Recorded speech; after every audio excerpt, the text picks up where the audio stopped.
Hello दोस्तों, कैसे हैं आप लोग। तो आज के वीडियो में आप सबके लिए लाए हैं एनसीईआरटी क्लास 6 का साइंस का ये चैप्टर नंबर 5 है, पदार्थों का पृथक्करण। इसका जितना भी महत्वपूर्ण अभ्यास का क्वेश्चन आंसर होगा वह सब इस वीडियो के माध्यम से हम सब जानने वाले हैं। तो आइए देख लेते हैं।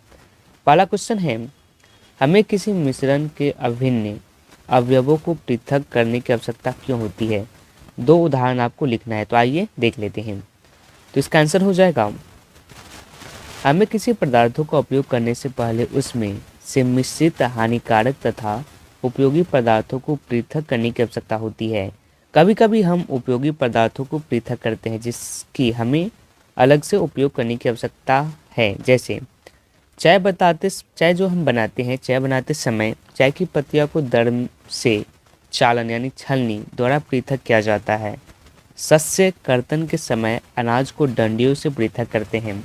मक्खन दही से मंथन क्रिया द्वारा पृथक किया जाता है। ओके, नेक्स्ट क्वेश्चन है, निष्पावन से क्या अभिप्राय है, यह कहाँ उपयोग किया जाता है। तो निष्पावन क्या है। निष्पावन वह विधि है जिसमें गेहूं के दाने को भूसे से उनकी घनता के आधार पर वायु द्वारा पृथक किया जाता है। अनाज के भूसा पृथक करने के लिए निष्पावन विधि का प्रयोग किया जाता है। निष्पावन करते समय भूसे के हल्के कण पवन में उड़कर दूर गिरते हैं, जबकि भारी कण पृथक होकर निकट ऐसे ढेर बना लेते हैं। ओके, नेक्स्ट क्वेश्चन नंबर 3 है, पकाने से पहले दालों के किसी नमूने से आप भूसे एवं धूल के कण कैसे पृथक करेंगे। अगर आप किसी दाल को पकाते हैं मगर दाल में क्या है तो धूल का कण या भूसा है, तो उसको आप कैसे अलग करेंगे। तो हस्त चयन की विधि का उपयोग करके, हस्त चयन क्या होता है, हम हाथ से एक एक करके चुनते हैं, जो भी गंदगी होता है मिट्टी होता है उसको। चावल तथा दाल में बड़े मिट्टी के कणों पत्थर तथा भूसे को पृथक हम कर सकते हैं। नेक्स्ट क्वेश्चन आती है, छालन से क्या अभिप्राय है, यह कहाँ उपयोग होता है। तो आइए इसका आंसर हम देख लेते हैं। तो इसका आंसर हो जाएगा, छालन अवयवों को पृथक करने की वह विधि है जिसमें विभिन्न आकारों के विभिन्न पदार्थों को छन्नी के साथ अलग किया जाता है। आटे में उपस्थित चोकर तथा अन्य अशुद्धियों को पृथक करने के लिए चालनी का उपयोग करते हैं। मान लीजिए आपके पास आटा है, अगर आप चोकर निकालते हैं उसके लिए हम चालनी का उपयोग करते हैं। आटे के छोटे कण चालनी यानी छन्नी के छिद्रों द्वारा निकाल जाते हैं, जबकि बड़ी अशुद्धियाँ छलनी पर ही रह जाती है। नेक्स्ट क्वेश्चन नंबर 5 क्या आती है, आइए देख लेते हैं। 5 है, रेत और जल के मिश्रण से आप रेत और जल को कैसे पृथक करेंगे।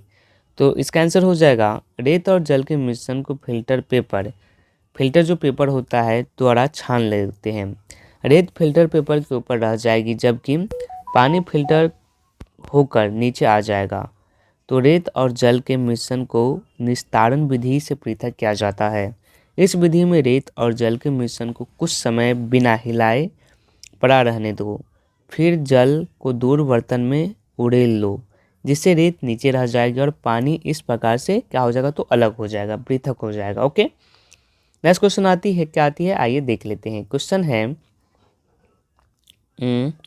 आटे और चीनी के मिश्रण में से क्या चीनी को पृथक करना संभव है, अगर हाँ तो आप कैसे करेंगे। तो आइए इसका आंसर देखते हैं। इसका आंसर हो जाएगा, आटे और चीनी के मिश्रण से चीनी को पृथक करना संभव है। इसके लिए मिश्रण को एक बीकर में डालकर उसमें पानी डाल दीजिए। छड़ से इसको अच्छी तरह से हिलाएं। ऐसा करने से चीनी पानी में घुल जाएगी। अब फिल्टर पेपर की सहायता से इस मिश्रण के विलयन को फिल्टर करेंगे। फिल्टर करने पर आटा फिल्टर पेपर पर रह जाएगा, क्योंकि यह पानी में घुलनशील नहीं होता है। चीनी क्योंकि पानी में घुलनशील है, इसीलिए वह विलयन के रूप में फिल्टरेट से नीचे बीकर में आ जाएगा। फिल्टरेट को चीनी के प्याली में डालकर स्पिरिट लैंप पर गर्म करें, जिससे पानी वाष्प बनकर उड़ जाएगा और प्याली में चीनी के क्रिस्टल रह जाएंगे। ओके, नेक्स्ट क्वेश्चन क्या आती है, पंकील जल के किसी नमूने से आप स्वच्छ जल कैसे प्राप्त करेंगे। तो पंकील जल के एक नमूने को गिलास में लेना है, इसको आधा घंटा बिना हिलाए पड़ा रहने दें। तुम देखोगे कि गिलास को तली में कुछ मिट्टी बैठ गई, क्योंकि मिट्टी के कण भारी होने के कारण तली में बैठ जाती, जैसे कि इसमें आप देख सकते हैं मिट्टी के कण तली में बैठ गई है। ओके, अब जल को बिना हिलाए गिलास को थोड़ा सा तिरछा करना है। जैसे कि यहाँ पे देख सकते हैं बैठ गई है मिट्टी कण, और बिना हिलाए गिलास को तिरछा करेंगे तो क्या होगा, तो सिर्फ पानी पानी आएगा। ओके। उस गिलास के ऊपर जल को दूसरे गिलास में उड़ेलिए। इस प्रक्रमण को निस्तारण कहते हैं। यदि गिलास का जल अब पंकिल अथवा भूरे रंग का है तब इसका निस्यंदन करना। निस्यंदन करने के लिए फिल्टर पेपर का प्रयोग करके पंकिल जल को शुद्ध करना है। जल में अशुद्धियाँ फिल्टर पेपर पर रह जाएगी। इस प्रकार चित्र फिल्स पत्र कैम्पकिल जल स्वच्छ हो जाता है। उपयोग से निस्यंदन क्या होता है तो देख सकते हैं, फिल्टर पत्र से उपयोग के निस्यंदन। ओके। नेक्स्ट क्वेश्चन आती है रिक्त स्थान को भरना है। धान के दाने को इंडियो से पृथक करने की विधि को खाली स्थान कहा जाता है। तो क्या कहा जाता है, अगर आप अंडी को पृथक करेंगे तो थ्रेशरिंग कहा जाता है। ख है किसी एक कपड़े पर दूध को उड़ेलते हैं जो मलाई उस पर रह जाती है।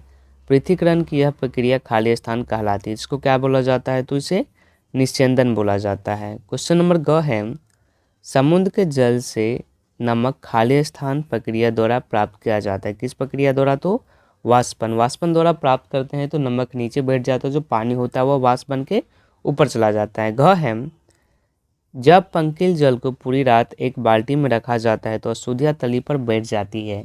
इसके पश्चात स्वच्छ जल को ऊपर से पृथक कर लेते हैं। इसमें उपयोग होने वाली पृथक्करण की प्रक्रिया का खाली स्थान कहा जाता है। तो इसको क्या कहा जाता है, तो निस्तारण कहा जाता है। नेक्स्ट क्वेश्चन क्या है, सत्य और असत्य बताना है। आइए देख लेते हैं। क है दूध और जल के मिश्रण को निस्यंदन द्वारा पृथक किया जा सकता है, जो कि असत्य है, इसको अलग नहीं कर सकते। नेक्स्ट है नमक तथा चीनी के मिश्रण को निष्पादन द्वारा पृथक किया जा सकता है, जो कि असत्य है। नेक्स्ट है चाय की पत्तियां का चाय से पृथक निस्यंदन द्वारा किया जा सकता है, जो कि क्या है, यह सत्य है। नेक्स्ट है अनाज और भूसे का पृथक्करण निस्तारण प्रक्रमण के द्वारा किया जा सकता है, यह भी सत्य नहीं है, असत्य है। ओके। नेक्स्ट क्वेश्चन आती है जल में चीनी तथा नींबू का रस मिलाकर शिकंजी बनाई जाती है। आप बर्फ डालकर इसे ठंडा करना चाहते हो। आप शिकंजी में बर्फ चीनी घोलने से पहले डालोगे या बाद में, किस प्रक्रमण में अधिक चीनी घोलना संभव होगा। तो आइए इसका आंसर हम देख लेते हैं।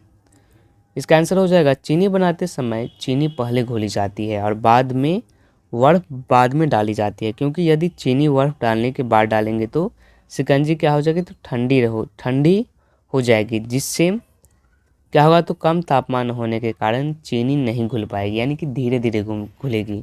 इसीलिए शिकंजी बनाते समय चीनी पहले घोलनी चाहिए और बर्फ क्या होता है, तो बर्फ बाद में डालनी चाहिए। ओके। वीडियो पसंद आया तो वीडियो को लाइक कीजिएगा। अगर आप इसका प्लेलिस्ट चाहते हो तो डिस्क्रिप्शन में लिंक है, वहाँ से चेकआउट कर सकते हैं। और यह वीडियो देखने के लिए आप सभी का बहुत बहुत धन्यवाद।